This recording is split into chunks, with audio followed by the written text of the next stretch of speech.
stuck on 76, 95, 476, 222. You get the picture. Anyway, jump on this train. Mark Grennan with his crazy black eyes. He's got some scary old black eyes. Mark Grennan and his three sons, Jonathan, Jordan, and Joseph, were charged by a federal grand jury nearly a year after they were arrested for selling bleach that they claimed to be a cure for the COVID-19 virus.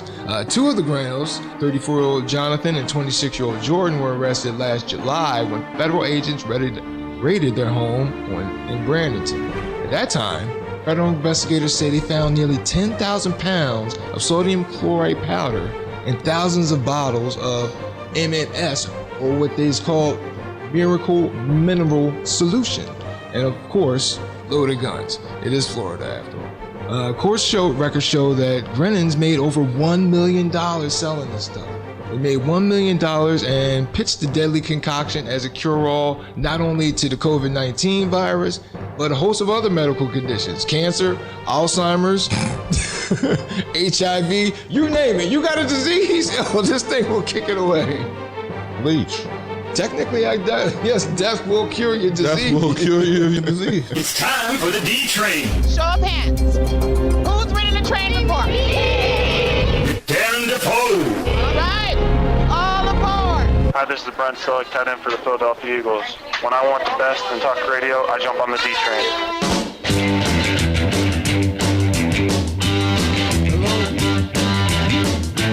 Hello and good morning, ladies and gentlemen. You're on the D train with Darren DeVoue on CMP, the station. CMP Radio, which is the station. I'm Darren DeVoue, of course, joined behind the glass by the man, the machine, the engine that keeps this train running, Uncle P. Oh, my God. Good morning, everyone. He's feeling very enthusiastic this morning. Yeah, it's Mother's Day, man. Happy Mother's Day to all the mothers out there. Yes, indeed. Happy Mother's Day. All my children's mothers. Right. We wouldn't be here without you. No, we really wouldn't be here without you. We wouldn't be at this point right now without you. Absolutely. This block of the D Train is brought to you by the Mad Greek. At the Mad Greek, they serve authentic Mediterranean American street food using only the freshest ingredients. You can also choose from their selection of appetizers, salads, sandwiches, and much, much more. If they can't make it, they will try. Contact the Mad Greek at 2805 Chichester Avenue. You can call 610-494-0400. You can also order to get the Mad Greek on Uber Eats, DoorDash, and Grubhub. So the Mad Greek is only a few taps on your phone away. The Mad Greek, fresh and delicious. In this block of the D Train, we're going to talk about the hot new action movie that's out. The Sixers' chances upcoming and more, but we were supposed to have, before we move on, Mother's Day, Mom, happy Mother. We said happy Mother's Day, but I want to give a shout out to everybody's mother. Your mother is special to you because she's your mother. My mother's special to me because if you think about, she has two sons and both of them are mother's boys. So that ought to tell you the kind of mother that she is. So good job, Team Mom. Our special guest in studio, Lucci Loner, is not going to be in, speaking of Mother's Day. And let me tell you why. Because this morning, I get a text from Mr. Loner. After confirming with him yesterday on the phone about today's interview, get a text from him that he has a brunch scheduled with his baby, with his mother of his child, I almost slipped it, with the mother of his child at 11. The show ends at 11. So I'm sitting there, not to mention, as I mentioned before, I confirmed with him. But this got me to thinking, listen, you rappers nowadays, I'm saying that in general, into one rapper, this particular rapper, this rapper in particular, but rappers in general, y'all need to stop smoking so damn much, all right? Like, all day and day, no, all right? Take a few days off here and there, or a week here and there. Here's the thing. You don't even have to do all that stuff in your videos because guess what? We already assume you do smoke, so it's okay. You can use that time in the video on something else. Please. This public service announcement was brought to you by the D Train with Darren DeVoue on CMPRadio.net, sponsored in part by the Mad Greek. In our first story, the Phillies' winning streak was snapped at 6 games. CP, I told you last week. We got off air last week. Who was that? Jose Alvarado got kicked out, but the Phillies started a streak right then and there. Ended at 6 yesterday after giving up a lead. But they're tied for first place, you know? No, okay. I mean, they're still playing mediocre ball. Right. They were 15-15, won 6 games, so they're 21-15 now. Right. That's their record, or 21-16. Right. Oh, hold on. I couldn't pull it up real quick, but let's see. Hold on. Phillies record, no. but no. But anyway, Right on. it's early. Right. It's early. We got until October. And long ways away. Oh yeah, they lost 7-8 to the Braves. Yeah. Right. After sweeping the Brewers last But they week. beat the Braves the other day, 12-2. Yeah. They crushed them. And Well, I mean, look at all these runs they manufacturing. Even Harper just came back. What? Thursday. Yeah. Thursday. What was wrong with him? I reported it wrong on last week's show. I said he got hit in the face with a fastball. He actually took the fastball off his wrist and it ricocheted off his face. But he was out with that. The injury to his hand. Yeah. Okay. So they got him and I forget who else back. And that brings us on to our next story, which is, of course, the Sixers, who sitting pretty right now. What's it, 8 in a row? 8 in a row. They won last night. Yeah. Sitting pretty right now for that number 1 seed. You watching Brooklyn is man, they got lit. They're on a downswing right now. They're faltering towards in this home stretch. I mean, they have so many stars, you know. But that makes me wonder. They're here for the championship. They're here for the playoffs. And that's what makes me wonder too, because you think about it, home court advantage with this season, with the restrictions and everything, is not going to have as much of an advantage as usual. There won't be with the smaller crowd sizes and what have you. So home court advantage, I think that Nash is banking that home court advantage is not going to play out like that. So might as well get to the playoff. They do have people in the stands. People will be there, so you know. But it's not. It could be home court advantage, like literally, like you won't have too many people coming from New Jersey, right, to come to a playoff game. Ain't nobody gonna be selling their tickets. Right. That's what I'm saying. So. And the way the Nets played Giannis for the past 2 games, letting him light him up, but they were playing him one-on-one. There's no way. I said, there's no way. He has to be holding something in his back pocket right there, because there's no way that he's going to use that same thing. Knowing you have to keep in the back of your mind, eventually we probably will cross paths with these cats. Who said Steve Nash was a good coach?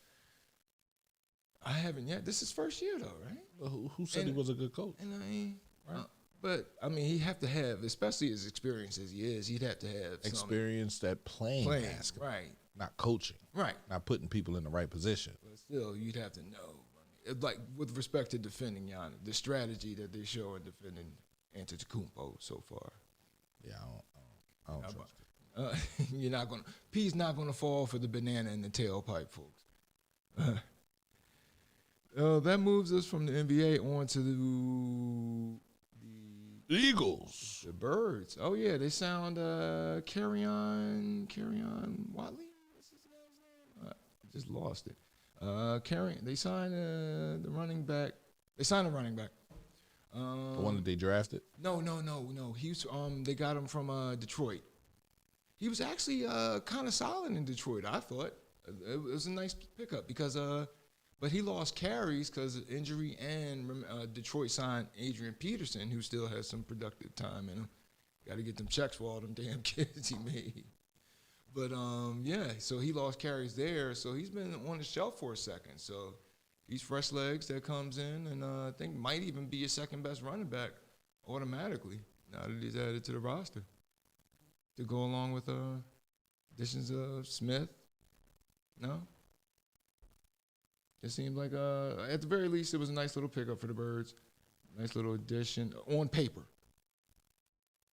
But that brings us on to the sad story that is the Flyers. Now, been skipping over the Flyers for the past couple weeks, if you haven't noticed. He even took me to task on it last week, but I said I'm not going to pile on.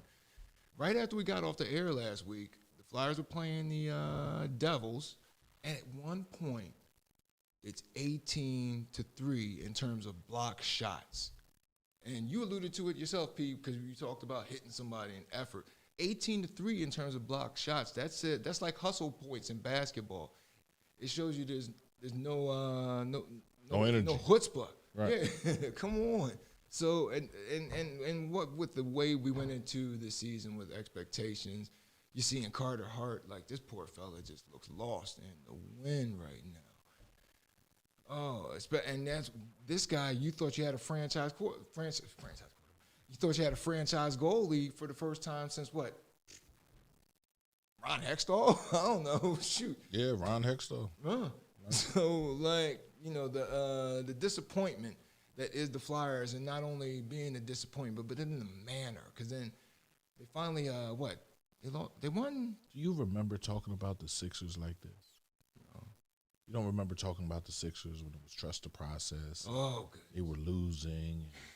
I didn't. That was like one of those bad relationships. We're not speaking right now. Right. Like, yeah. So why can't the Flyers do it? You're saying just cash in their chips and that isn't what we've been seeing from them. Actually, a lack of enthusiasm, a lack of hustle, a lack of play. And that's exactly how the Sixers play. And you know what though, too, you alluded. Like, that's amazing because instead of the other week, last week, right, during a Flyers game, because the Flyers aren't even selling, like the process, the Flyers aren't even selling out limited capacity games right now. And then during one of those games last week on the Fanavision, what to entertain the crowd, they have Gritty sitting there with a microphone and a whoopee cushion making fart noises. So then that got me to looking at Gritty in general, and I was like, wait a second. What if this guy is just part of some big merchandising thing just to keep you involved? And like Pete said, this is their process. Like they're just whatever, just keeping fans just interested enough to keep spending the money, and then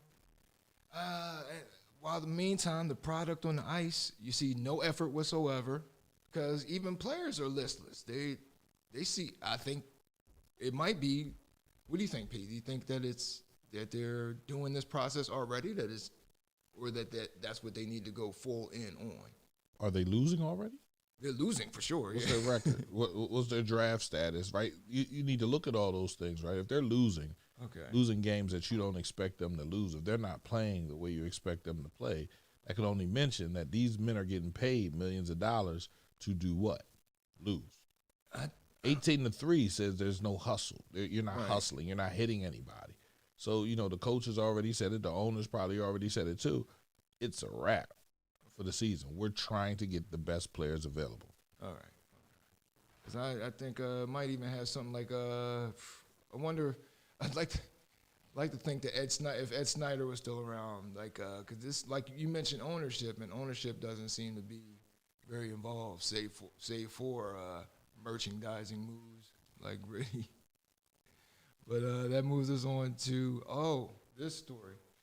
Speaking of the NFL, or we talked about the NFL a moment ago, but this week or last week during the draft, the Jets picked Zach Wilson, number 2, and he did an interview with Chris Carton of WFAN, and Carton decided to take the interview in a more personal direction. Here's the audio. So I check out the newspapers, right? When I wake up this morning, I go online. Let me just see what other people are saying about my guy. And the headline of the Post is Zachpot. I'm like, all right, I like that, not bad. The lead story, though, is not about Zach Wilson becoming the New York Jet quarterback. Your mom has become the lead story here. And I say that respectfully because people are like, the star of the first round of the draft is Mrs. Wilson because she's a very attractive woman. And I'm just wondering how awkward that is for you that you just got picked second overall in the draft, and the focus is, wow, his mom is really hot. I assume you've dealt with it your whole life, but now it's playing out on Broadway. How awkward was that for you? Yeah, it's not my favorite for sure. We like to keep her out of the spotlight, but she's an awesome lady, and I love having her support. No doubt, no doubt. Dude, your mom, I would so bang her. He just took the interview to the side. Dude, yeah, that's got to be awesome being a number 2 draft pick and with such a doable mom. Like, man, it's cool to be you. Oh, man. I don't think he meant to take, but you ever listen to Cataldi? Sometimes he can go sideways like that. Like he's a little pervy. I guess maybe. His mom is hot. His mom is like your mom is nice, son, and obviously daddy ain't around. With all due respect, your mom's. Fuck all due respect. He been dealing with that since he was in high school, since he was in grade school. the hot mom pulling up like, damn. His teammates like, yo, your mom is nice, bro. Friends always trying to crash. Right. So friends trying to come over, spend the night. Right. See mom like, oh, I'm sorry. What's the name? I'm sorry, Miss Wilson, Zach Wilson. I'm sorry, Mrs. Wilson. You feel me? He done came in the room. I mean, she got a negligee all on. Yo, I see Zach mom ass, bro. Definitely trying to tap. You know, they probably drafted him number 2 because somebody trying to tap. You feel me? Yeah, bring him out to New York. Please. You feel me? Come on. Oh, come on in. Yeah, damn, his mom is hot. She is nice though. I mean, she's 47. The clear type female. She nice. Yeah, and she's a workout fanatic. So she diesel. Yeah. There you go. Or she just like to be in the gym. One or the other. Oh, that moves us on to what I've been watching, and on Mother's Day too. And that moves us on to what I've been watching. We mentioned before, Mayor of Easttown, set locally, and now it's being covered on. I saw a report on it on NBC News this morning. But after I watched the first episode, I was feeling a little shaky on it. But it came. I went back and I gave it another shot, and it's all right because it's interesting watching a central character that's this flawed, that is this flawed. She's a police detective, but then she goes and does something unethical. Using her access as a police officer, she does something unethical in her personal life. Like the things that make her a good detective are some of the things that make her struggle with the interpersonal relationships in her life. Say her mother, her kids, ex-husband. So that makes that kind of conflict, in addition to the mystery that's going on as well, it gives it an interesting shot. Plus, it's set locally. Yeah, so. Shout out to Victor Hennis, right, local detective that was in the movie. Oh, right? Nice. In the show. I mean, shout out to him.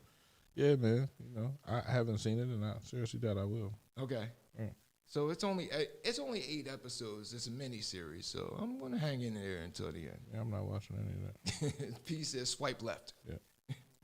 That brings us on next to watch over the next week over this past week. No Remorse, new take on the same movie we've seen over the years.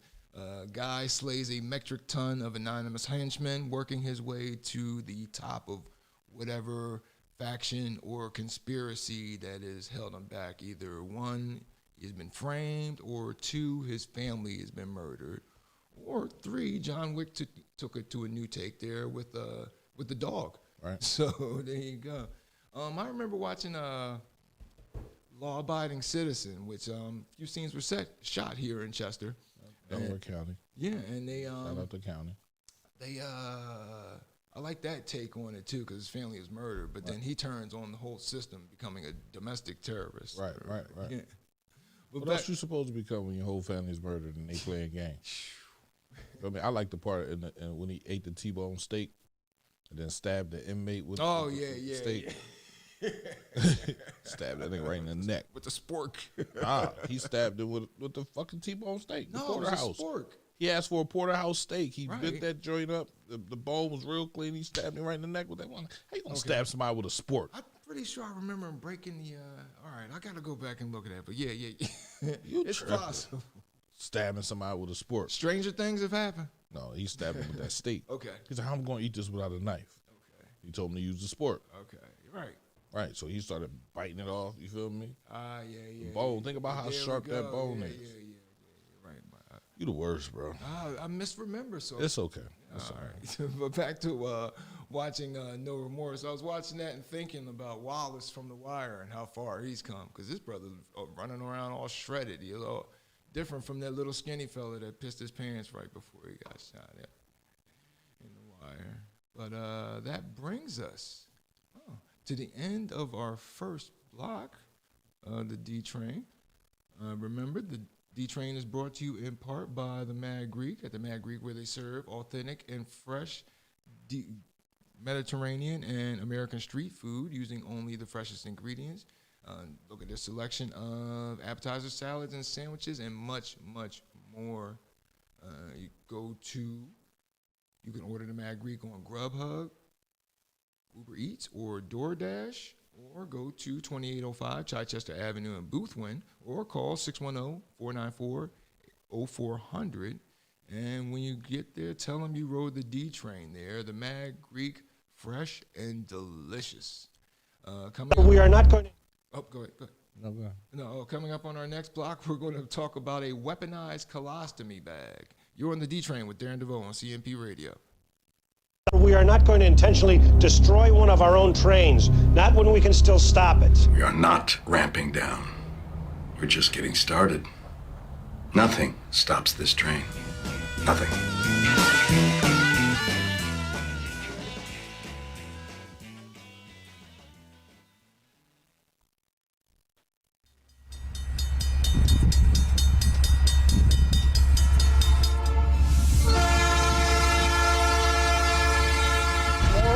On that runaway freight train in Pennsylvania. He doesn't have expert opinion. He's an expert at giving his opinion. P said this is what happens when you give a woman a gun. So we're going to have back-to-back stories. This is what happens when a woman drives. Jennifer Carnival, she was on probation for a 2014 traffic fatality. Is she cute? Is she cute? I said she cute. I know, right? I'm salty. She keep hitting people with cars. She was on probation. She was on probation for a 2014 traffic fatality and got arrested last Sunday after a deadly high-speed crash off Interstate 4 in Hillsborough County. The Highway Patrol said Caravel was clocked 3 times traveling at 111 miles an hour, and it passed the trooper without stopping. This might have been your soulmate here, P. She drives 111 miles an hour, and she cute? No? Hey, baby. I got to get her number so I can write her. Right. Yeah, what state she is? She is in Florida. Yeah, you can find that easy. I'll definitely write her. Hey, baby. Look up that PIN. Sir, we're not just talking about a train here. We're talking about a missile the size of the Chrysler Building. It's the D Train with Darren DeVoue. It's your train. I'm just the guy driving it. Yes, don't forget, folks, if you missed the live airing of the show, you can catch us on YouTube on the CMP radio station page, or you can go to the Facebook Live page and check the video links on both apparatuses and check us out there. The D-Train is brought to you in part by the Browning Group, which is a full-service, licensed, insured, and bonded private investigative security service processing firm. They offer a variety of services throughout the state of Pennsylvania, specializing in criminal, civil investigation, witness statements, surveillance, workers' comp investigations, and security guard services. At the Browning Group, their services are designed to cater to insurance companies, attorneys, businesses, and private individuals. Each case is handled with professionalism and expedience at the Browning Group so that you receive the best possible service at all times. Call 1-800-239-2978 or go to thebrowninggroup.llc.com and tell them you rode the D train there. P, couldn't help but notice that in the hallway, there's a chair sitting there, right? And then come to find out, Uncle P got in a fight this week, a fight with Gravity, and Gravity won. You being funny? No, You're the one who posted the video. Oh, you being funny? No, the video was funny, not me. Oh, you being funny? Oh, all right. Oh, I like how. Hey, good morning, Miss DeVoue. Mom, happy. Oh, you got your annual. My pleasure. Pete, so I like how you put how the chair. How many different things are you saying at the same time? Yeah. Good morning, Miss DeVoue. Happy. I just my noticed pleasure. it on the comment. Oh man. Good morning, Miss DeVoue. Happy Mother's Day. Right. Go ahead. Oh, so I like how you put the chair in timeout though. Yeah, I had to go out in the hallway. I've been trying to take it outside and throw it in the trash. I'm just so lazy. Oh, all right. I thought it just had to sit out there for a week. Yeah, I'm just so lazy. No, it's done. You don't see it? It's leaning. It's done. It's been done. You know, everybody, you know, gives credit to all the women that have been through the radio station. Most women, they have big behinds, so they sitting on the back of the chair.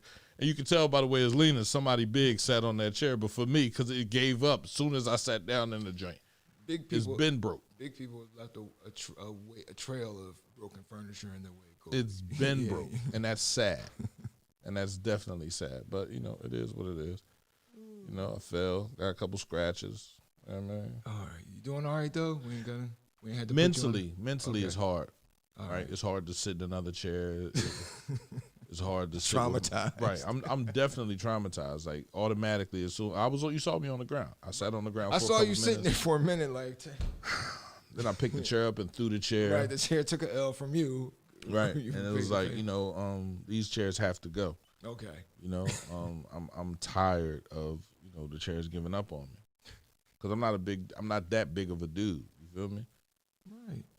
What you mean, right? Huh? No, I didn't say. From WHYY comes our first story. According to the district attorney's office, a Philadelphia man stole 14 houses around the city using fraudulent deeds. Say it again. He stole 14 houses using fraudulent deeds. I didn't know that you could steal a house per se. I mean, it sits right there unless you just come up with a crane and move it. But this guy was stealing houses. 42-year-old Tyree Burno. He's been arrested and charged with assuming ownership of homes located in West Oak Lane, Logan, Frankfurt, Cedarbrook, and Mount Airy neighborhoods. What he did, he put them either in his own name or a series of fake names. And this is a lot of this kind of fraud is being fueled by the white hot real estate market. Assistant DA Kimberly Essak with the Office's Economic Crimes Unit says, oftentimes the neighborhoods targeted are the ones seen as up and coming where gentrification is prevalent. She went on to say the victims often are elderly, may not have the financial means to fight a protracted legal battle to get back what is legally theirs. That's crazy. Right? This is how the scenario plays out, according to the DA, or according to another assistant DA, Dawn Holtz. She said an elderly person may move out of a house they own or pass away, leaving the home unoccupied. Deed fraudsters keep an eye out for the house where there's no activity, casing the neighbors for information, and then to create fake deeds to take over ownership of the home. Then they sell the home to an unsuspecting buyer and profit the returns. Wow. Damn. I know, ain't that something? Hold on. So they make fake deeds. Right. They sell it to the bank. They sell it to a buyer. A buyer. Yeah. So somebody paying cash or somebody, for a house. Right. So they can get a house away for $100,000, and it's like, oh, this is a steal. Right. Wow. And then I'm in the wrong business. There you go. You can, I always say, if you're going to be, you don't need a gun. You can make more money not carrying that gun around. That paper, bro. Yeah. If you know how to work that paperwork, man, you can make yourself some money, bro. Absolutely. I mean, you see how some cats just take money, move it from one side of somewhere to the other side, and it's made more money all of a sudden. Like, what is that? It's crazy. It's absolutely crazy. Deed theft is a recurring problem in Philadelphia. In March, 5 people were charged for taking 10 homes, and in 2019, city officials unveiled a tool called Fraud Guard to crack down on the thefts. City officials continue to urge homeowners to sign up for the program, which alerts you when a document is recorded with your name on it. Wow. You could steal a house. A whole house. A whole house. Learn something new every day on this show. A whole damn house. Oh, this story is a little disturbing, and so is the look on the face of 49-year-old Nikolai Lukyanchikov. He's a Bucks County man, and he was arrested for barbecuing his dead dog on a charcoal grill. He was trying to, what's the word called? When they set the body on fire. Oh, Viking fire. He was scared. Had his hand over his heart. And what kind of dog was it? It wasn't a big dog. It couldn't have been to get it on the grill, but was he trying to eat the dog? Now that's what I was thinking. I was like, was he having hard times and like this is the dog is taking one for the team or what? This happened on April 30th, shortly after 7 a.m. Police were called to a home on Churchville, Northampton Township. Niggas being newsy. Right. being newsy. For a report of a fire pit and a couch. Putting this dog on there. Like that's somebody looking out the window. No, you think so? No, that's somebody looking out their window. That's his dog. Oh, girl, he put his dog on his grill. Call the police. Right. It's his dog. It's his grill. It's his house. Like, I don't get it. Well, I really don't get it, bro. There was also a couch on fire in the front yard. So, a couch on fire? I would think if I was a neighbor and I saw a couch, not even take the dog away from the equation. It's his house. If I saw it's his couch. It's his yard. It's his dog. That could spread. Well, how could it spread? It could spread easy. If the couch is on fire in the yard, where's it spreading to? It could spread to dry brush or something. Oh, man, come on. It was windy and raining all last week. And actually, we got a story about the wind later on in the next block with the wind. It's windy and rainy. It could dry. It could spread. This is not Arizona where a fire can start across the street and catch a house across the street. But you're right. All right. Back to Nikolai. When police arrived, they found him sitting on the bench near the fire. Police spotted a gun on the bench directly to his right, and then that's when investigators say the fire was placed under control. And that police observed a badly burned and charred dead animal on top of a small metal charcoal grill. Police later determined the animal was Lukiachev's dog, who he burned on the grill. I'm assuming, or since he had the gun there, maybe it was sick, old, and he just, did like, what's the kid's name in Old Yeller? He's mine, Paul. I'll do it. And just took him out there. That's how I want to go. If I get too old, I can't go to the bathroom on my own. Right. So tell my son, take me. I'm yours, son. Take me out back. Dig the hole, pop me in the back of my head, and throw the dirt over top of me. Like, it's cool. It's all right. Save some money. And the Philly Inquirer reported that Lukyanchikov had also shot the dog before burning it. Oh, man, he killed the dog. Yes, he did. Or he might have got that bill because the dog had leukemia. Yo, and actually, I am amazed at what some people shell out to for their dogs. I was in the vet one time, and the veterinarian told the lady, "Yeah, that'd be $5,000." The hell's wrong with her dog? You've had a good run, guy. My dog has leukemia. You've had a good run, but you go your run's over, buddy. I'm sorry, but it's time to start saying goodbye. But I think you set yourself up for disappointment in general anyway when you get a dog, because you know that you're going to at some point have to put this thing to rest. And that's when as a human being, right, you bought the dog. It's like, I'm not going to compare the two, but it's your dog. Right. Okay. And it's old. It's time to go. Take it to the vet, put it to sleep. Right. It's your dog. It has leukemia. People get too attached to things that are not, I get it, it's a part of the family, but if you can buy another one, it's not like a kid. If you could buy another one. No, you can make another kid. No, literally, when you get of age, like let's say we're about 52 years old. We bought the dog for our kids. Now we're older. We can't make any more kids. You know what I'm saying? Right. Now, if we're at an age where we can make more kids, cool, sure. But the dog is something that you can buy. Right. Like I can go give my money to someone and receive a dog. It's not illegal for me to buy a dog. It's not against the law for me to buy a dog. So when the dog is old, man, take him to the vet. Yeah, I need you to put him down. Put him down for what? Help him out. He biting my clothes up too much. Or you take him yourself.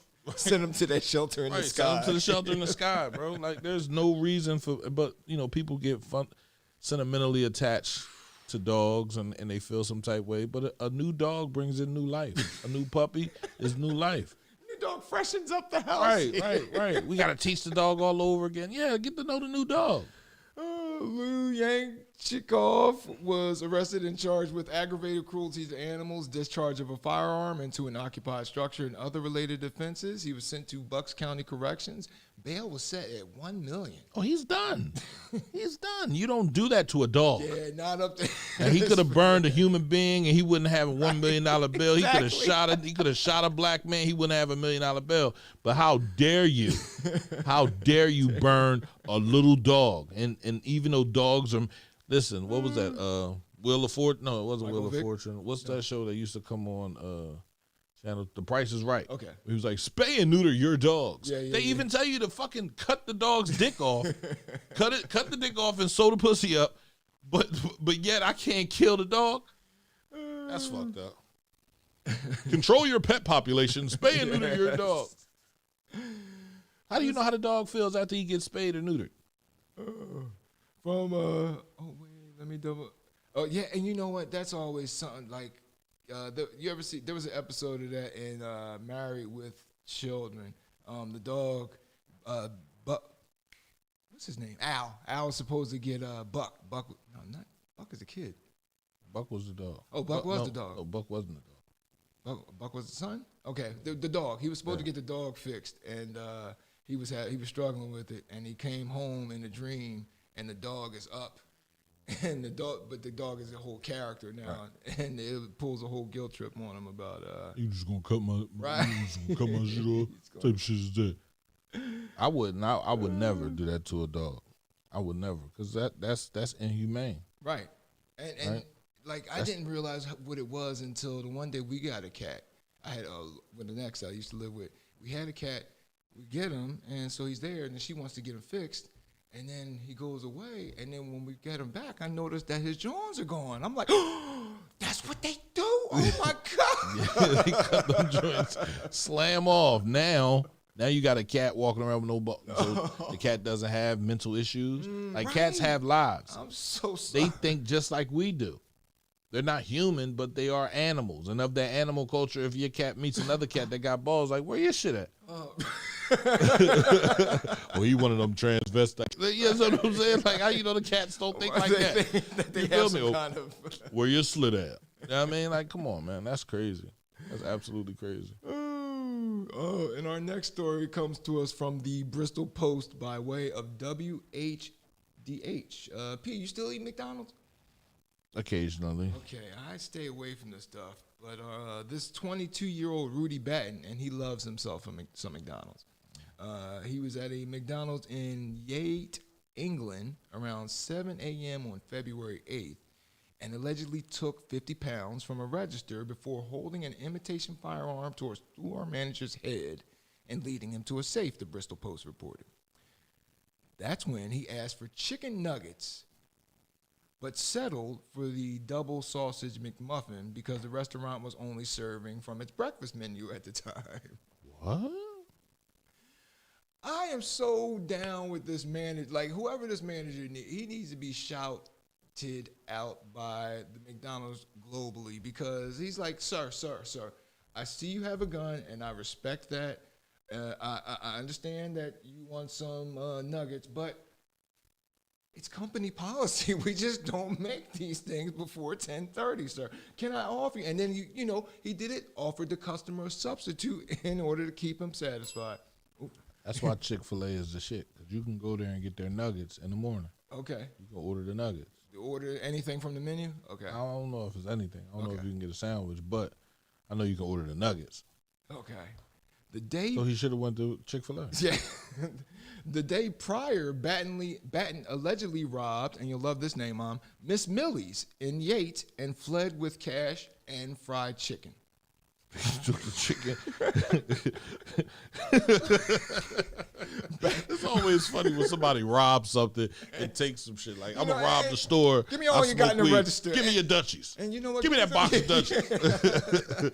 Give me a 6-pack. Like, and you know what? Matter of fact, give me them now and laters and the Snickers. Yeah. Right. Yeah. Yo, let me get a pack of Newports, some now laters, a 6-pack of Old English, and give me all the money in the register.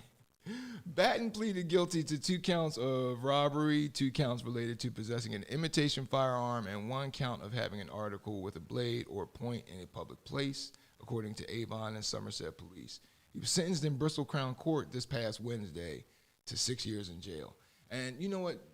When he fled with the fried chicken, this is why I don't understand how they say black people love fried chicken. Everybody loves fried chicken, even vegetarians. I mean, but again, shout out to the manager and how he stuck by company policy. That is a soldier right there.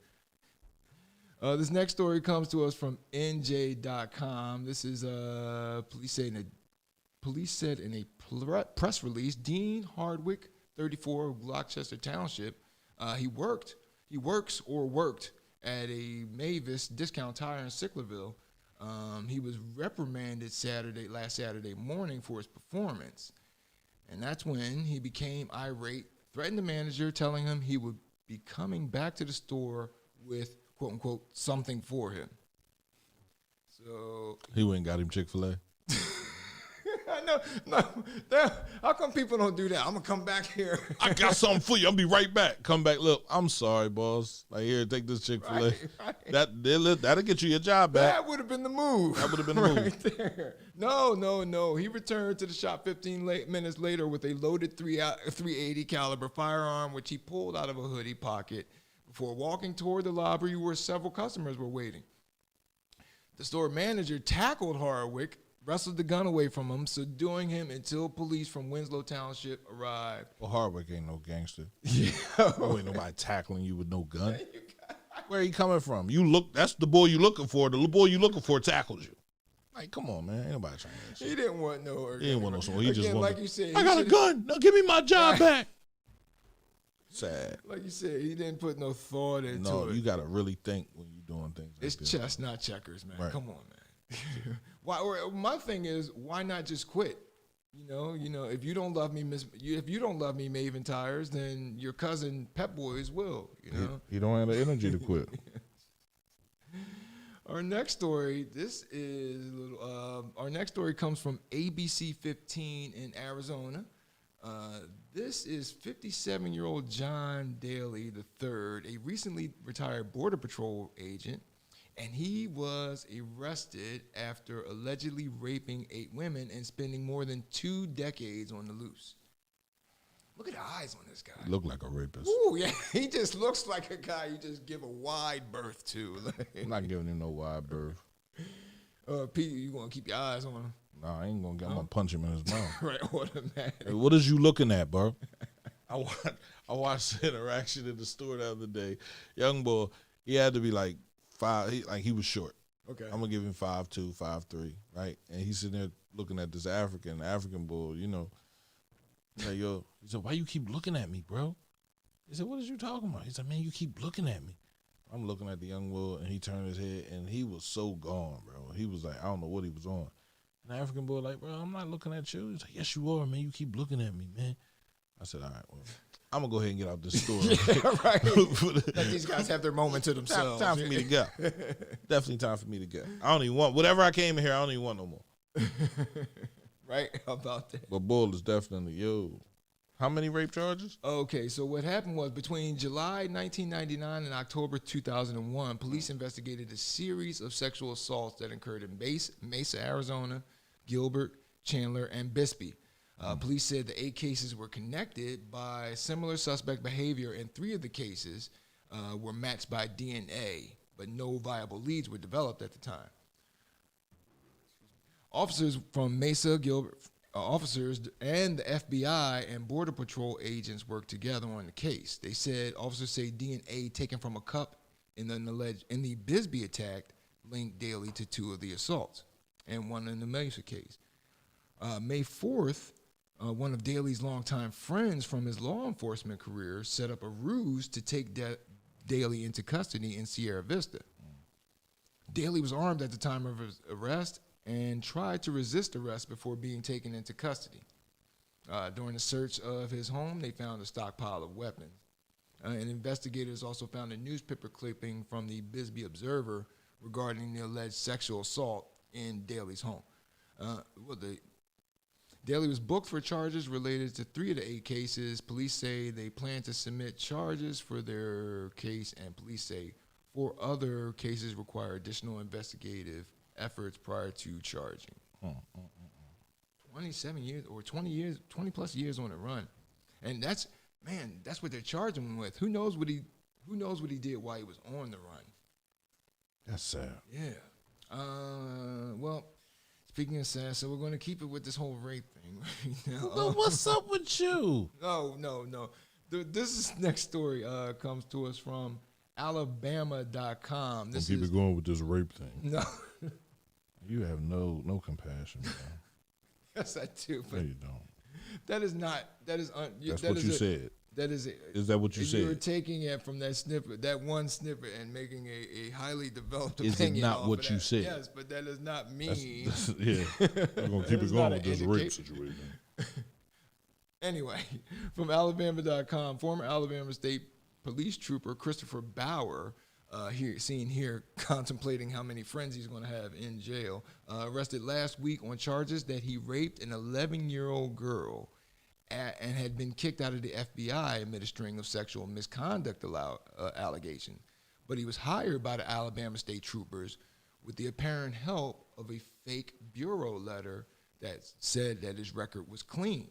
So he got fired from the FBI, applies to the Alabama State Patrol with a fake letter, and authorities overlooked and were unaware of his history. The Alabama Law Enforcement Agency told AP or Associated Press that it conducted a full and thorough investigation into Bauer's background when he applied to be a trooper, but that no derogatory comments were uncovered by former employers. Bauer indicated on his application that he was still employed by the FBI and had never been dismissed or forced to resign because of disciplinary actions. And the state's law enforcement credentialing commission gave a letter to the Associated Press, and it makes no mention of Bauer's ouster from the FBI, and in fact confirms his decade of credible service and deems him eligible for rehire. Bauer was arrested last week in Montgomery on charges of sodomy and sexual abuse of a child under 12. Bauer resigned from the state police following his arrest, citing personal issues. Yeah, I'll say that's a personal issue when you get locked up for that. But man, because I mean, don't go all what you're trying to say, but you're familiar with the environment within a correctional facility, whether being an officer or in anyway. What you trying to say? No, those people, a guy like this guy, he's got I know from watching so much television that rapists and cops are not popular in jail. So he's got the whole. Depends on what kind of rapist you are. Yeah, and he's a child rapist, right? So he got fucked up. So okay, so he's definitely getting it. He's definitely got no table to sit at during rec hour and what have you. Okay, that's sucks to be him. This next story comes to us from people.com, and this is a mom influencer, whatever that means. A what? A mom influencer, excuse me. So she influences moms. Well, she's on, this to whole be better mom. New job position that's called influencer that people apparently make money off of. She's one of these people. She's Katie Sorensen. Her age wasn't released, but she's accused of providing false information to police and giving false information to a police dispatcher. The charges come 4 months after Sorensen accused a Petaluma couple of attempting to kidnap her 2 children, according to Sonoma County Prosecutor's Office. This is in California, by the way. She told police that the failed abduction took place outside a craft store on December 7th of last year. Afterwards, Sorensen outlined his allegations on 2 Instagram posts that went viral to millions of views. These posts in her entire Instagram account have since been deleted. Reaching for the mouse and hit the bell. According to police, Sorensen reported that what she described as suspicious behavior from a man and a woman toward her children in the parking lot of a local Michael's on December 7th. At the time, she told authorities the couple, quote unquote, made comments concerning the children's appearance and followed her to her car, loitering suspiciously, and then left when noticed by another individual nearby. Surveillance footage stills of this couple were even released to the media. So now these people are all on the news after this woman's false accusation. Days later, the Petaluma Police Department announced they were investigating whether this incident was potentially or falsely reported by Sorensen, saying she released on social media information that was not disclosed with her original report to authorities. So her story wasn't adding up. She gave one story to the authorities, another one probably more dramatized on social media. And Sadie and Eddie Martinez was the poor victimized couple. They're parents of 5, and they weren't happy. In fact, they didn't know about these allegations until a friend called them and said, hey, you know you on the news? I just saw you and Eddie on the news. Y'all trying to snatch somebody's kid? Why are you trying to snatch somebody's kid? You already got 5 of them. If convicted, Ms. Sorensen faces a maximum of 12 months behind bars. Said Sadie, we're very happy with the news. It's a nice step toward justice. It gives hope. That reminds me of, remember that years ago, there was that woman that she accused, her story was, this black guy tried to kidnap my kids. And you had the 911 call. The guy, he's a white dude, sounded like he was from Boston. Yeah, this woman just said this black guy tried to kidnap her kids.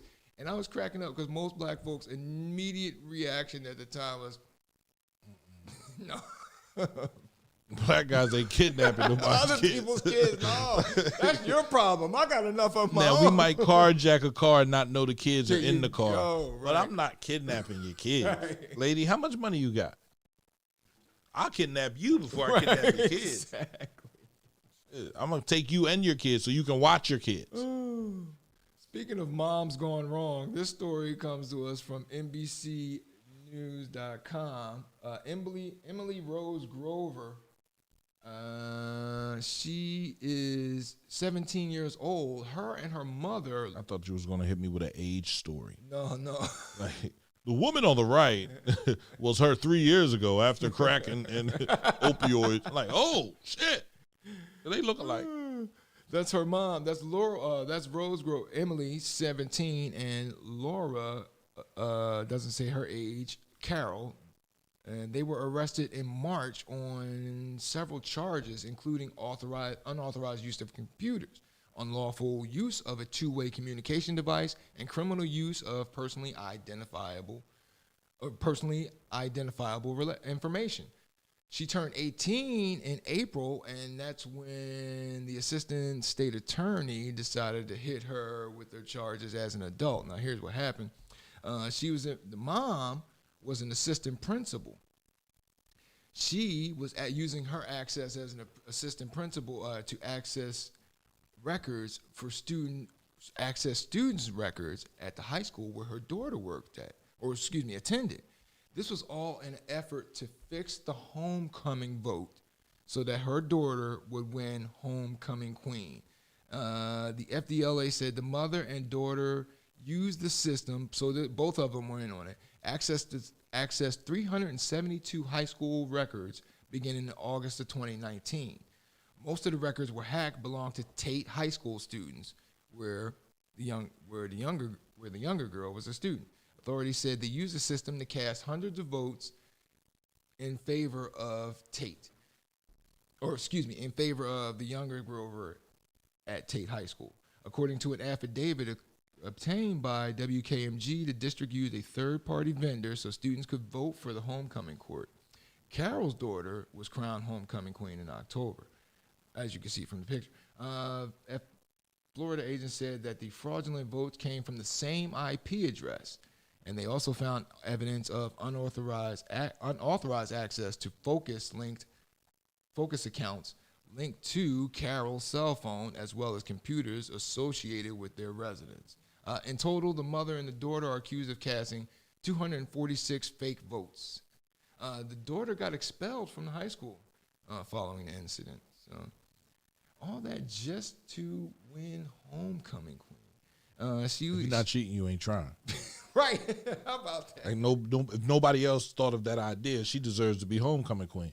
And her mother deserves to be the first mother of the homecoming queen. If you're not cheating, you ain't trying, bro. Why couldn't she just pass out some cookies and stuff like that? She passed out the cookies. They ain't like her. Like the mom surveyed the situation.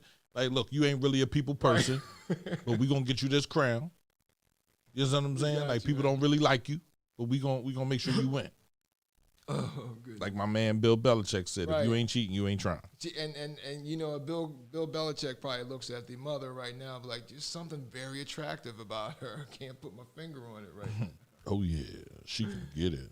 Oh, and that brings us. Oh well, we got two more. We're going to go two more stories in our last second block. Excuse me. A Japanese guy. He had 35 girlfriends.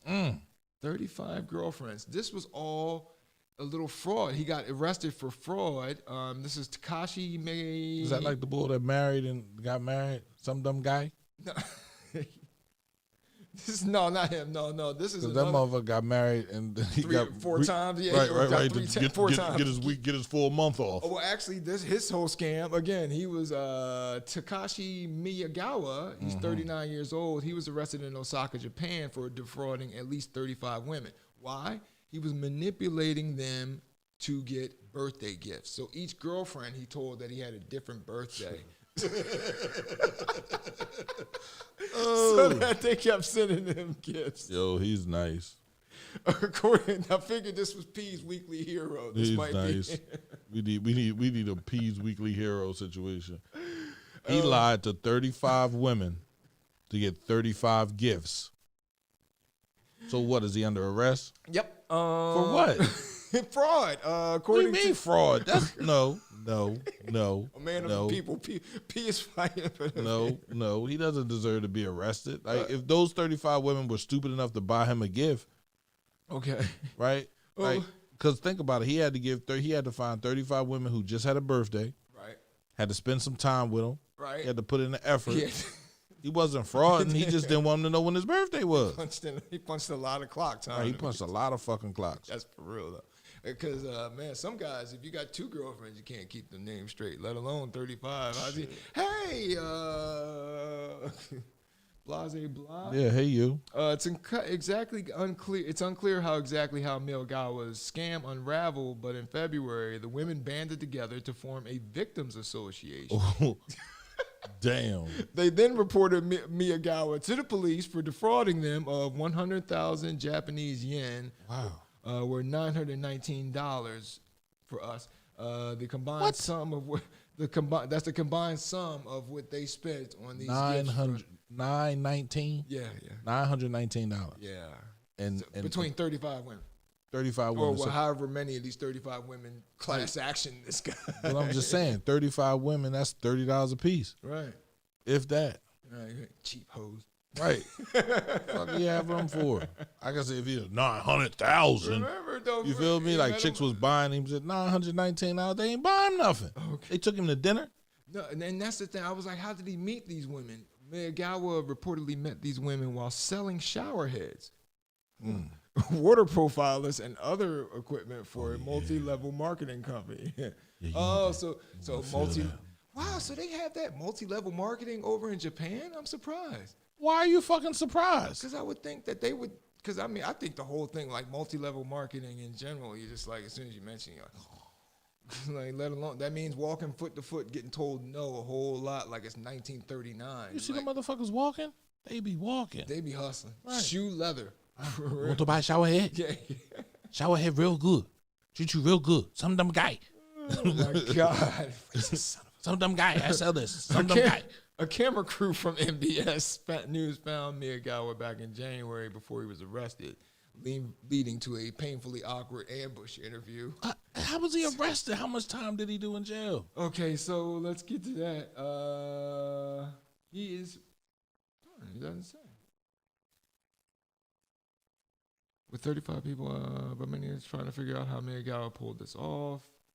The other He was talking to women. He was just running that game. He was running game. 35 women.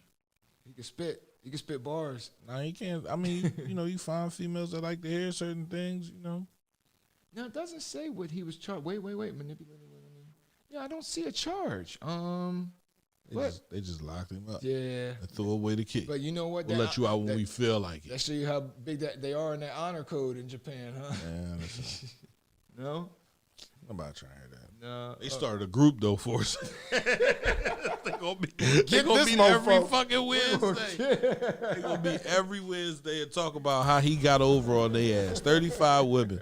And they all bought him $30 gifts, which is sad. Absolutely sad.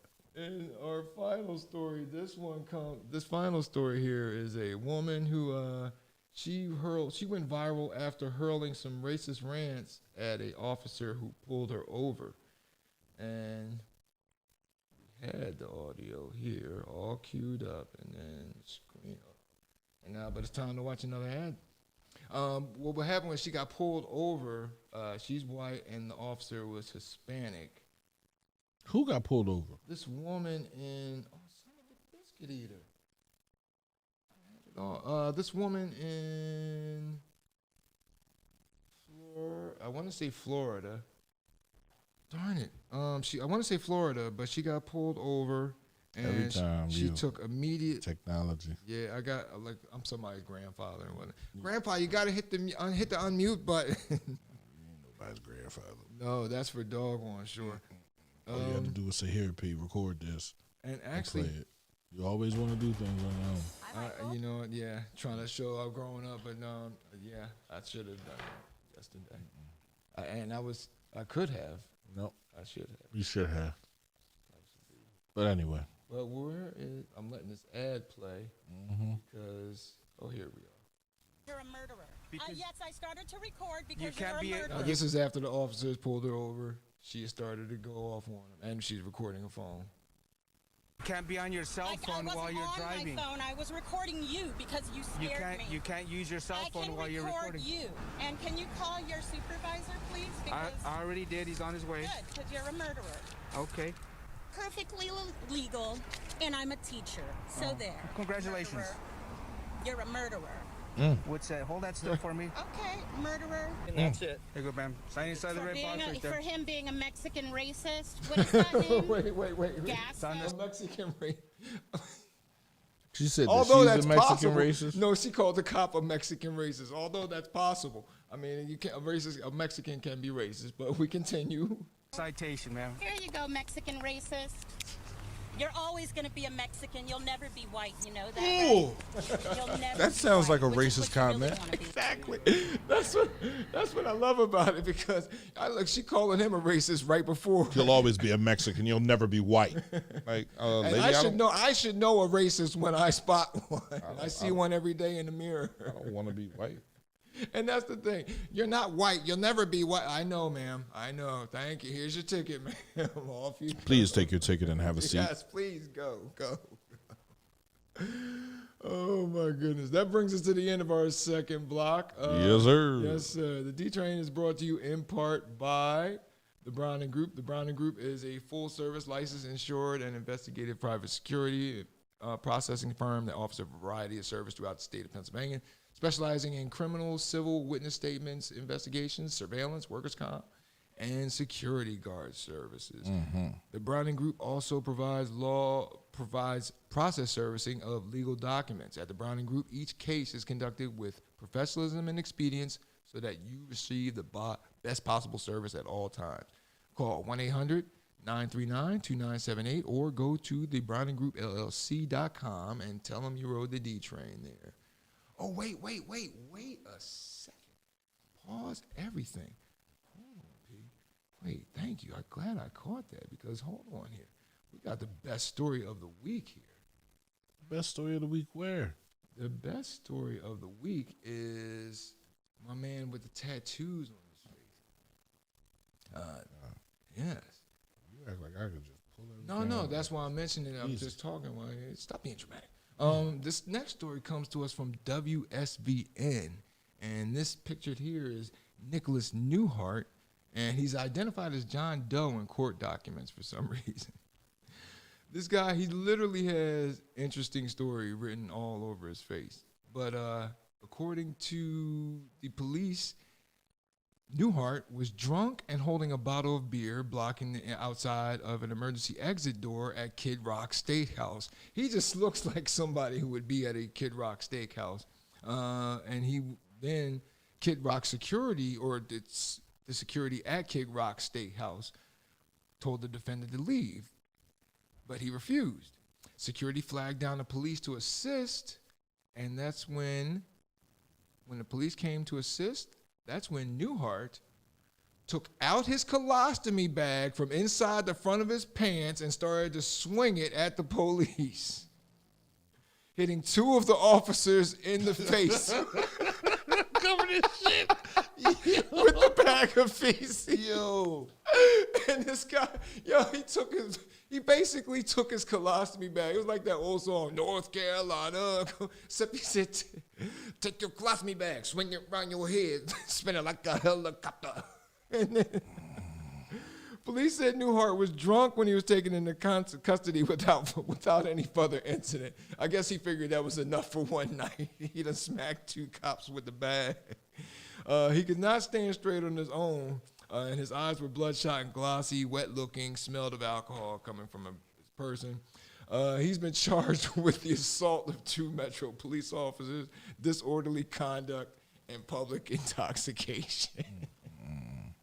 That was my favorite one for this week. That brings us to the end of this second block, folks. Don't forget, you can catch the show. If you missed the show live, you can check us out on the CMP Radio Facebook page or YouTube page, and also check out the plethora of other content that CMP Radio has to offer there. Other shows such as Morning Meeting, which you probably already know of, Mike Check, and the Jay Sutton Show. Coming up in our next block, we're going to talk about. We talked before about how a gentleman died in a feces pit. We're going to talk about how a gentleman almost died in a porta potty. You're on the D Train with Darren DeVoue on CMP Radio. We're talking about the heroic work of 2 men. We're going after your train. The train can be rolling all night long. The train can be rolling all night long. With the heat and the cold, about a difference that I go on.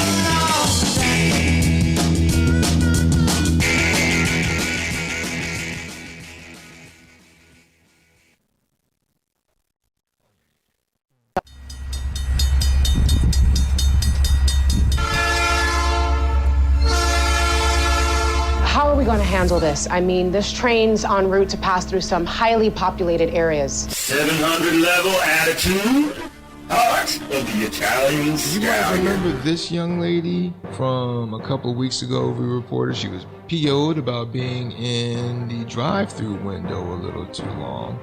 Well, this happened again at another restaurant recently. This woman at a Chinese restaurant in West Oak Lane, she got a little peeved because her food was taking long. Went and stuck a pistol inside the window. Stuck a pistol inside the window, threatened a 41-year-old woman behind the counter, and then she... Who's giving these women guns? I knew. Why? There was a day when women didn't carry guns. She just looks off, though. I love how it says here, anyone who sees her is asked to stay away and call 911 immediately. She is 23 years old, max.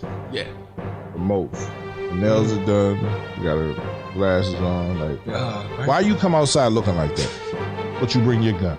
Thank you, but I need to know where that oncoming train is. It's the D Train with Darren DeVoue. Your engine, but it's my damn train, all right? Yes, it is your train. I'm the damn conductor. That's true. Hi, this is Sheldon Brown of the Philadelphia Eagles. When I want the best talk radio, I jump on the D Train.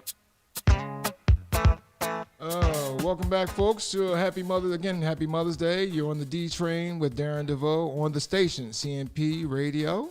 In this block, we're going to talk about how a gentleman, a squatter supreme, and also a sex toy that caused a bomb scare. And this, excuse me.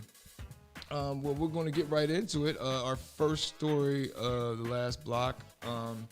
Headline, Chester receiver says, this comes to us from the Daily Time, DelawareCountyTimes.com. Chester receiver says that Chester has to walk before it can run. It's part of the Chester amended recovery plan. And receiver Michael T. Dowry outlined the successes for the city that the city experienced last year, but warned that several critical issues needed to be addressed for the city to be labeled as fiscally responsible. Since 1995, Chester has been under Commonwealth oversight under the Pennsylvania's Municipalities Recovery Act 47 of 1987. The Pennsylvania Department of Community and Economic Development appointed recovery coordinators who created the first recovery plan in 1996 and made amendments in 2006, 2013, and 2016. On April 13th of last year, Governor Tom Wolf declared a fiscal emergency here in Chester, according to Act 47, citing the coronavirus impact. State officials were concerned the city would run out of money by the end of 2020. In June, the governor appointed Dowry as receiver, responsible for crafting a recovery plan to bring the city out of financial distress. So there we go. The receiver has also set a June 30th deadline for the city and the William Penn Lodge of the Fraternal Order of Police and the International Association of the Firefighters Local 1400 to develop consolidated bargaining units. In addition, the receiver continues with analysis of the fire company operations and other operations here within the city to see how to basically cut the fat and see but so the city can be labeled as fiscally responsible. Our next story, we have it a lot. Following other cities, this comes to us from the Philadelphia Inquirer. Other jurisdictions have been, instead of when you call 911, instead of trying to send just cops, they send mental health specialists alongside the police. Other jurisdictions have been doing this, and now Philly will start trying this as well. For years, Philadelphia officials made adjustments to how authorities respond to 911 calls for people in crisis. More people are trained to intervene nowadays. Outreach workers are paired with cops in Kensington, and a behavioral health specialist is embedded at the dispatch center as well. Then in October, police fatally shot Walter Wallace Jr., firing 14 times at the 27-year-old black man. Police were responding to 911 calls with screaming in the background from family members and neighbors who said Wallace was hitting his parents. When police arrived, they did what police do. Pressure mounted after that for city officials to accelerate the police reforms, such as we mentioned, sending mental health specialists alongside of officers. So hopefully that'll happen and go a long way towards making the city safer as they keep it safer. You're gonna love this next story. So a black guy was enslaved by a white man, and now the court has awarded him $500,000. The court has awarded the former slave $500,000. He was intellectually disabled, so he was being taken advantage of by a restaurant worker in Conway, South Carolina. And the restitution may be doubled from the white man. Now he's been the guy who's in prison for the crime now. This happened, he pleaded guilty in 2019. This is Bobby Paul Edwards on the left, 56-year-old, sentenced to 10 years in order to pay back John Christopher Smith, the black gentleman, $273,000 originally in unpaid wages. The court ruled that he owes double that on April 21st, and this was decided by the district court, saying that they had made an error in judgment.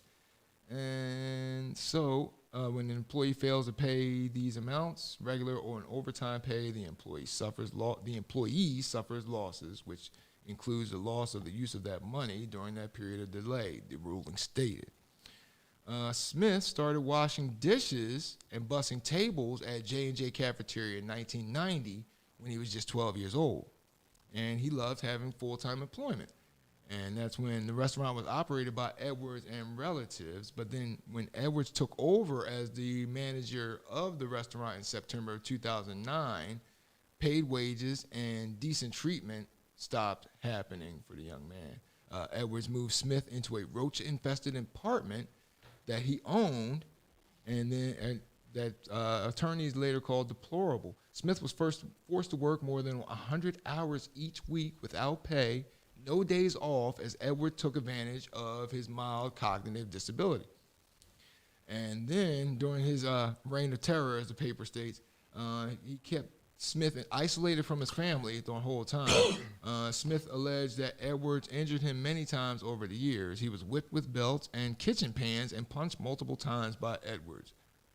One of the more heinous acts of brutality allegedly came when Edwards thought Smith didn't deliver fried chicken to the buffet as quickly as he demanded. In response, Edwards dipped metal tongs into hot grease and pressed them into Smith's neck. Smith is who? Smith is the black fellow, the mentally disabled black fellow, and on the right is Edwards. And where's Edwards from? It's Conway, South Carolina.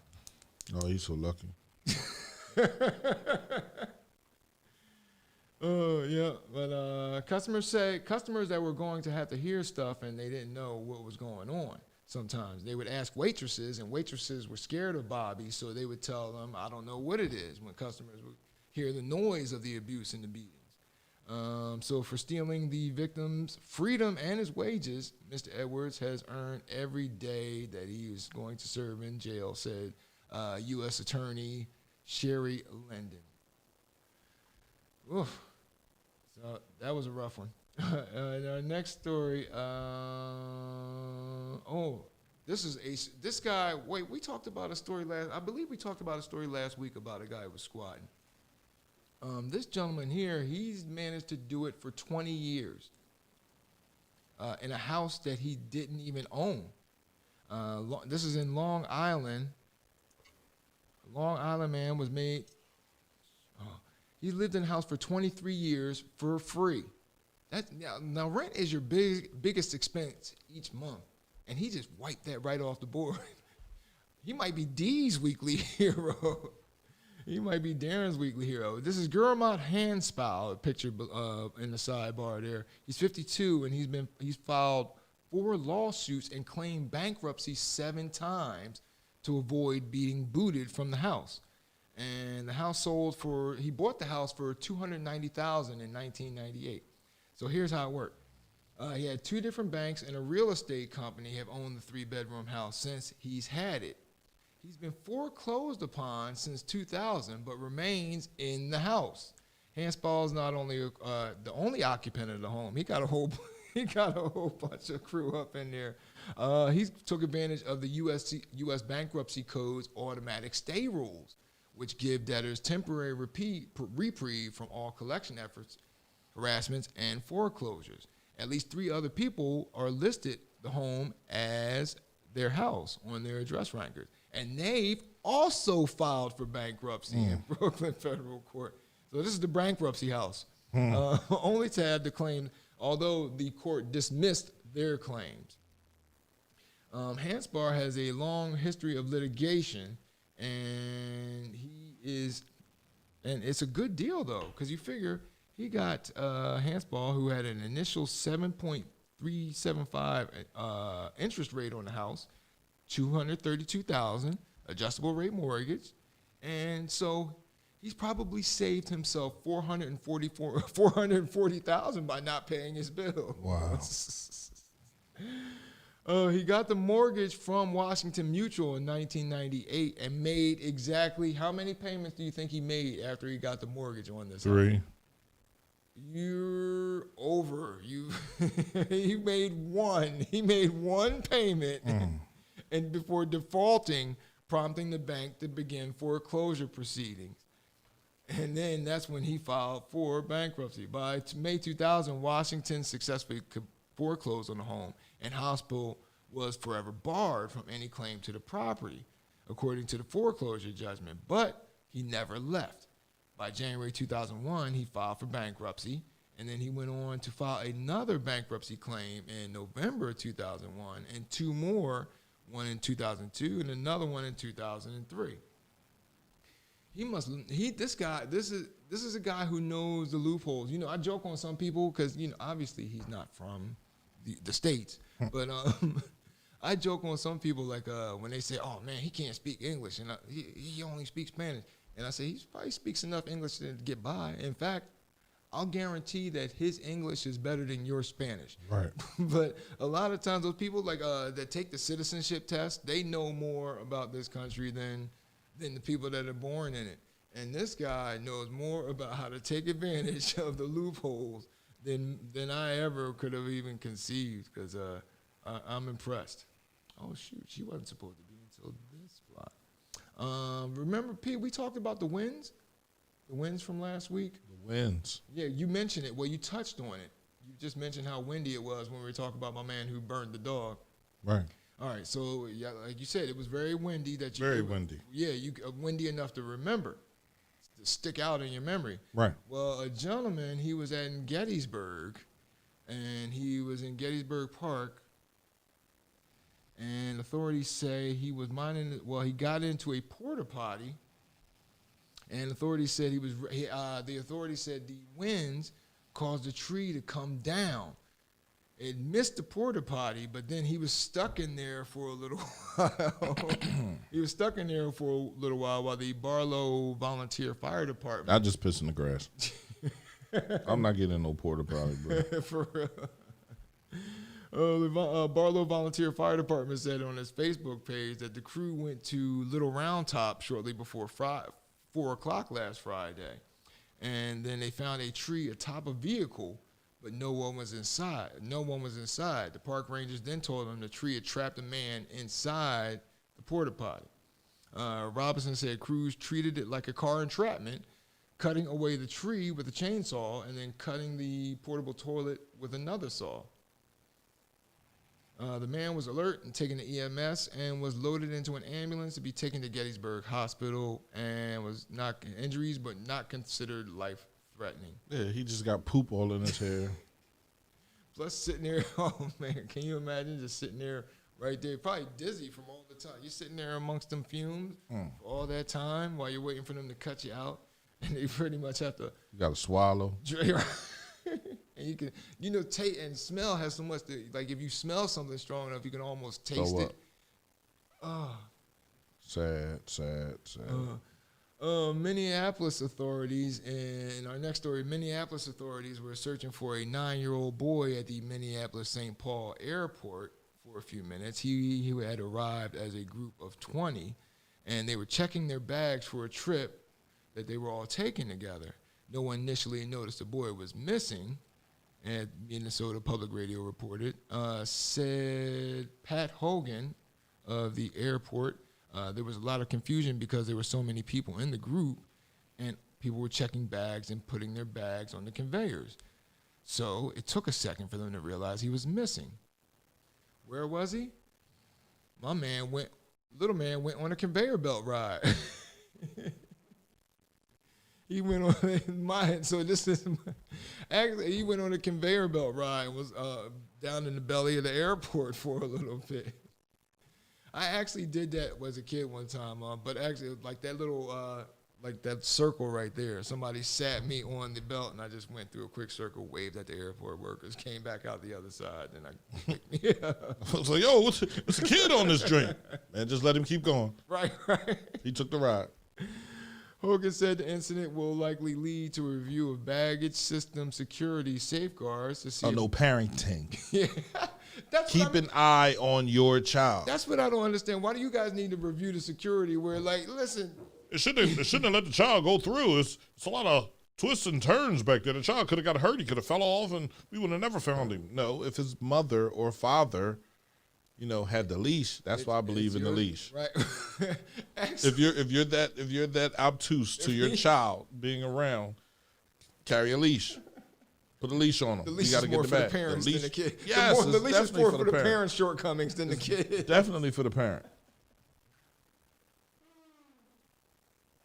Oh wait, I'm looking at the offered him comments. $20,000. Yeah. Oh, they offered the squatter $20,000 to leave. He said Ain't that no. some shit? He said, No, listen, why would we'll I pay leave? you I'm to in go my house. away. I gotta buy another house and go through this shit again. I know what the fuck I'm doing. I'm staying right here. Right here. I ain't going nowhere. This house will have to fall apart around me before I go. Oh, what's the? Oh, okay.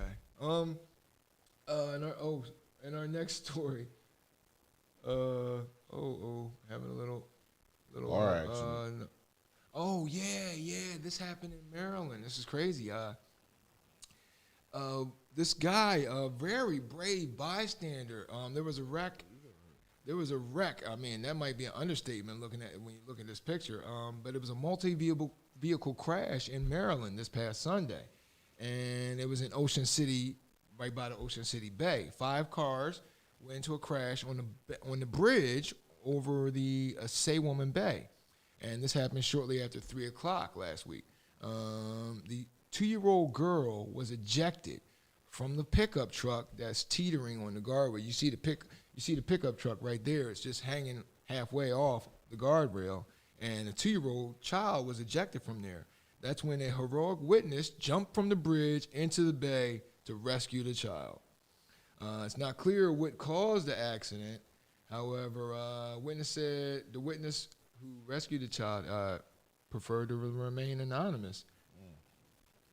Joe Horrible wrote in his Facebook's, Joe Ortol wrote on Facebook that his wife saw someone was in fact in the water, and as they got closer, they realized it was a man holding the toddler.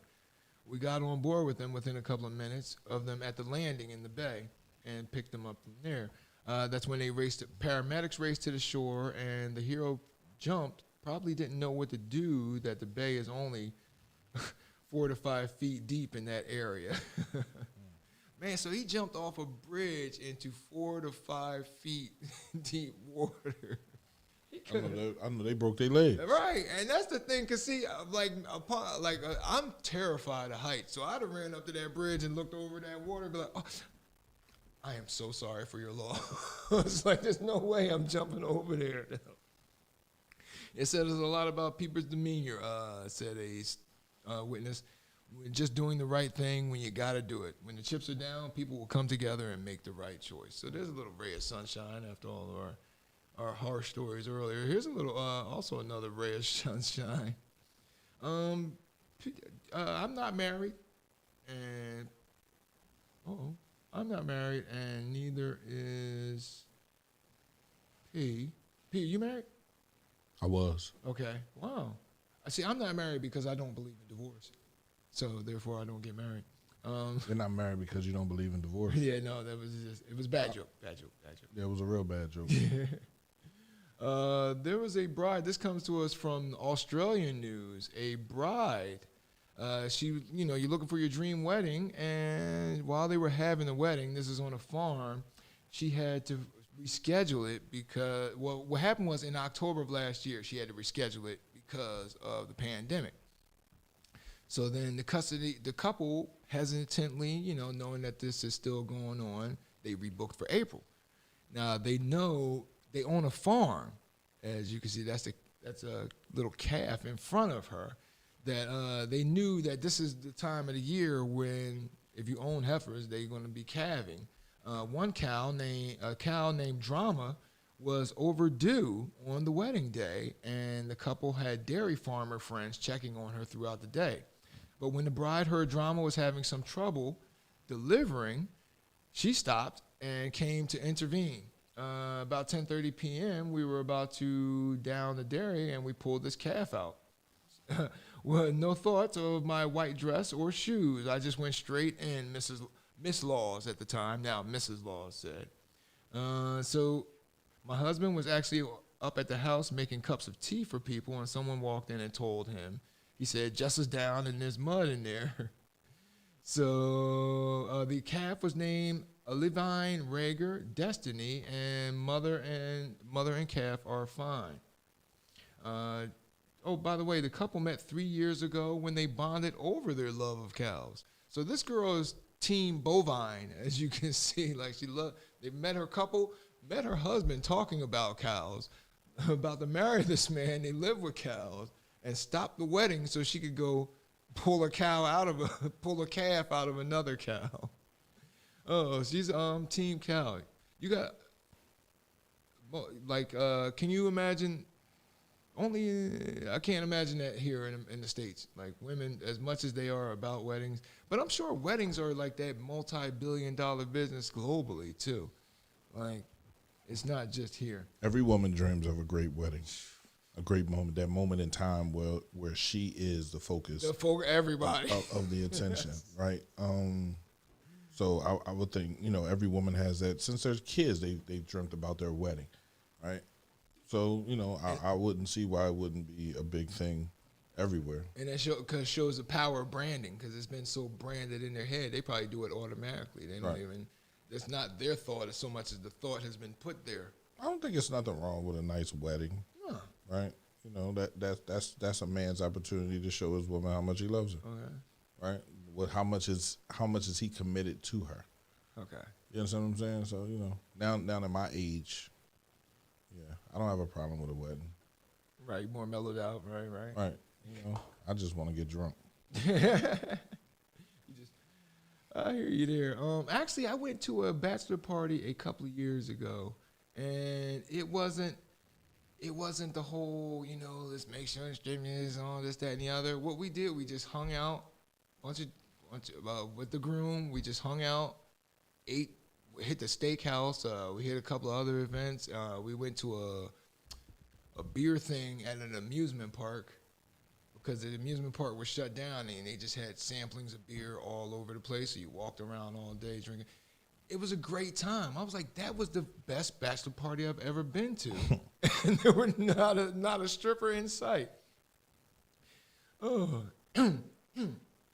This is that time of the year when you have mulch around the house. You notice your neighbors sitting there and especially out in the suburbs where I've been delivering in Douglasville, Pennsylvania. Mm-hmm. People have pallet loads of mulch sitting outside of the house, about to spread it and what have you.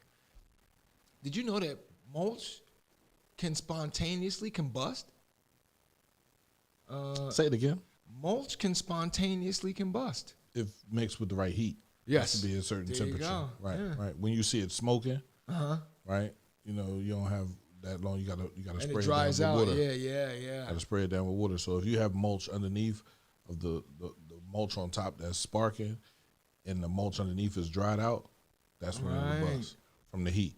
The Virginia Fire Marshals. I didn't know that until I saw this week from the Virginia Fire Marshals. It's shit, bro. I didn't know it could just. Shit I know happens. It's flammable, but I knew it was. I didn't think that it could just do it on its own. Yeah. Well, from heat. If it gets think about you ever put a phone. In Texas, you ever put a phone or have a phone sit on the dashboard of your car and you go in the store or anything electric. The heat inside your car, it gets to it liquefies. Unstable situation. You put kid in the car, they die. Right. So being outside in the heat and not being able to breathe is what causes the fire. Okay. Right. So this fire that's pictured here. Turn that whole neighborhood up. It's the fire caused. This is in Loudoun County, Virginia. Loudoun County, Virginia, caused more than $1.3 million in damage, and it was started by spontaneous combustion of mulch. Like you said, P, it's a decomposing organic material, and when it generates enough heat, heat is generated enough, it can ignite without an outside source. Because of this, a large or compacted area of mulch can create sufficient heat to spontaneously combust, said the fire chief of London to all of us in general. Remember, in all cases, mulch fires are more likely to start when the weather is hot and it has been dry for an extended period of time. Firefighters were called around 6 p.m. to fight this significant amount of smoke, as you can see, was pouring from the roof of a second-floor home. 4 people were inside. They were able to safely evacuate before rescue crews were on the scene. When firefighters got inside, they found heavy fire conditions and retreated, and they waited for a master stream truck or a ladder truck. Neither the occupants nor any rescue personnel were injured, and again, damage was caused $1.36 million, including about $20,000 caused to 2 neighboring homes. Man. This is not the, and a large apartment complex caught fire in Arlington, Massachusetts in 2015, destroying 36 apartments and 6 cars, and caused $6.7 million in damage. In that case, dry mulch beds were ignited by a discarded cigarette. So, wow, I definitely got, I'm going to definitely make sure to put my butts out. As long as I am still smoking, I'm going to take a little more care with that. Yeah, because I was ignorant. I was ignorant right up until, and hopefully I haven't burned anybody's house down and not known about it. No, I doubt. I'm just kidding. That brings us to our final story. And so, Pete. Yes. We've talked before about 2 young ladies that left their child in a car to go into a sex shop, a sex toy shop. Well, in this story, officials in Germany, this is pictured with a sex toy, or it's a grenade it's a toy that looks like a grenade, and police officials in the city of Passau, Germany, say this caused a bomb scare near the city of Passau. Female jogger alerted police to the discovery, and explosive specialists showed up after being dispatched. After careful examination of the bag's contents, the officers quickly realized that it was a rubber dummy. The bag was also emptied, and the contents examined. This turned out to be a tube of lubricant, 2 unused condoms, and a 10 and a USB cable, probably for filming. And then officials added that an online search confirmed that their suspicions that there were really sex toys modeled as grenades, and which I didn't know until today, until I read this story. I bet that toy is really explosive. No. Local police said they disposed of the items, which appeared to have been in an unusual location for some time. Who would leave those where a jogger, like, they must have got busy outside. Right there in the park. Right? He used a little fake bomb to blow her up. He probably could squeeze and let air in, right? Inhale some shit, you feel me? Exhale, or whatever. Inflate. And then forgot, damn, I left the joint at the... He got the Aquaglide, so you know what he doing with that. That was, so he could pick that thing in. Slide that right on in. I don't want no disturbances. I'm trying to get all the way in. We ain't got all day. Remember now, though, the reason it probably caused a bomb scare because it is Germany and all sorts of, in Europe in general, but Germany in particular, all sorts of unused munitions from World War II still get, to this day, discovered around. So. And that usually prompts mass evacuations. So that's crazy. Yeah, how about that? Walk around in the park one day. Still finding bombs and shit. Landmines and shit. It just blow. Boom! Like, what the fuck was that? That's awful. But that brings us to the close of this week's run of the D Train with Darren DeVoue on the station, cnpradio.net. Next week, this train is going to the yard for maintenance, so we will not be having a run of the D Train with Darren DeVoue next week. But in the meantime, we're going to be have my nephew Instagram page under construction. I'm going to try and add more bells and whistles to the show, get it more interactive and involved. And so we're going to take next week to do that. But in the meantime, I know P's going to miss me. I'm not. He's wiping his eyes right now. I'm tired. I'm falling asleep. No. That's the narrative I have in my head, P, and that's what I'm going with. You can have all the narratives you want. That's what I'm going with. Don't forget, the D Train is brought to you in part by the Mad Greek. Always fresh and delicious. and located at 2805 Chichester Avenue in Boothwyn. And you can order for delivery off of Grubhub, Uber Eats, and DoorDash. So the Mad Greek and its delicious falafel, and don't forget the best baklava of all time. That's just a few taps on your phone away. And the D Train is also brought to you in part by the Browning Group. The Browning Group. You can use the Browning Group for security services too. So, P, you got an event coming up where you might need some security. Although you're big enough, you just look like the security actually. No, I got homies. Okay. So if you're lacking homies, the Browning Group is a good idea to have for security services. They also can do process serving of documents and among many other services that they offer throughout the state of Pennsylvania. If you have you're an employer that has a workers' comp case that you're a little suspicious of, call the Browning Group at 1-800-939-2978 or go to thebrowninggroup.llc.com, and you can find former law enforcement investigators who are well versed in this sort of thing. And when you get there, tell them you rode the D Train there. Happy Mother's Day once again to all the mothers. Okay, so again, this train is never on schedule, but it's always on time. With that said, is my mother getting a gift for Mother's Day? Yes. Is she getting it today? No. All right, so that's sad. I was born a week late, and this story just continues throughout my life. So that's the pattern how you feel? was set. That's the excuse that you use? I think the pattern was set. That's sad. That's what I'm going with. That's absolutely sad. Ms. DeVoe, do not accept that. do not accept that. Wait, do not accept the gift? So even when it No, gets your there? excuse. Oh, okay. That sounds like an excuse that you've been using since you were a child. Oh, okay. I was born a week late, so this pattern is not going to be broken. No, that's unacceptable. No. I meant that I meant that I'm a week late, so all times I do a lot of things late. So that's why the schedule. Because you don't care. I vehemently disagree. No. I vehemently and completely If you know you're disagree. doing something and you have an excuse already written out for it, then you don't care. That's my cocked and loaded ready. Like if it happens, that's when I go. That's like that. It's a taser, but it's a gun. Yeah.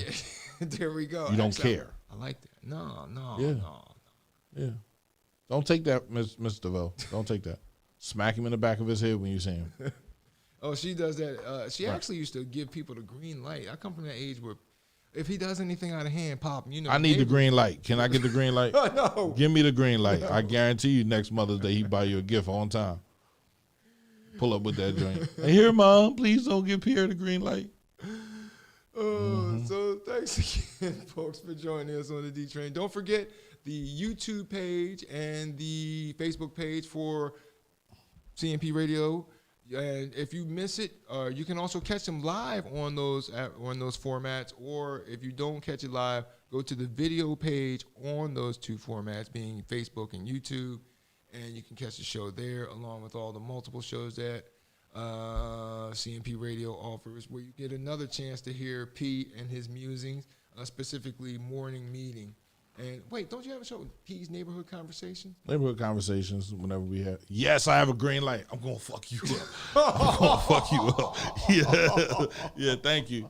I got you, Mom. Wait, the chicken sandwich thing. Huh? What happened with the chicken sandwich thing? What chicken sandwich thing? You said that you were going to have I know, I got too busy. I Okay. be having these ideas where I want to do all this stuff, but it ain't enough time in the day. But I'm going to fuck you up as soon as this show's over. So I got something to look forward to. Your mom gave me the green light. Looks like we're going to stay on air. No, we're not.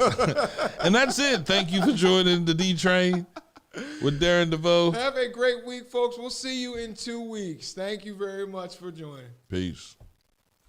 We're talking about the heroic work of two men. We're going after your train. The train can run all night long. The train can run all night long.